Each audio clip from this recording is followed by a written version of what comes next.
So most times companies need to rebrand because when you start out as a business, you start out doing something else, and as time goes, you innovate, you develop other products, and then you find that those products no longer necessarily match with whatever it is that you were doing when you first named your company. Um, for example, let's talk about Facebook itself. We know that Facebook in itself, when it first started, it was a platform that was meant to connect students, right? Then they blew up, and now they're this big tech company. So it's more than just a social media company now.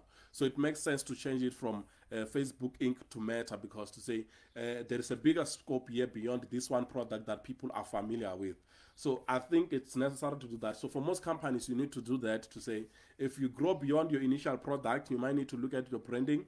Sometimes it's not changing the name, it's just changing your brand story to say how do we present ourselves to people? How do we say here is the person that we are, yes, what we do, and yes, why we are, exist, right? So if you started as a social media company and now you're a company that's producing cell phones, you can't go on and then you use the same strategy, or you position yourself in the same way when you in the same way whereby you positioned yourself as a social media company to say we connect people via social media or whatever. So as a company grows and innovates and gets new products, most of the time there is a need to rebrand. So that's why Facebook actually rebrands, right? So that's why I think it was necessary.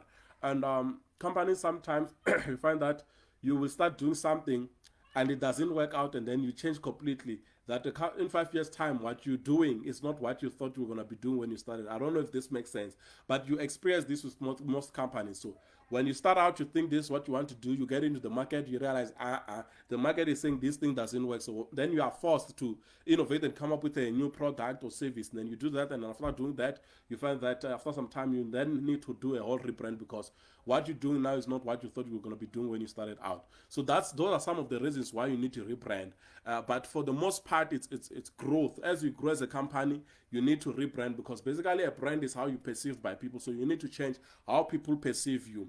You can't be a Coca-Cola that starts out with selling Coke, and then you still want to brand yourself as a company that sells Coke, whereas now you have different kind of stuff. You have Sprite, you have water, you have got sugar-free stuff. So you need to rebrand from time to time, and reposition yourself in the market so that people can get to understand what is it that you're actually about.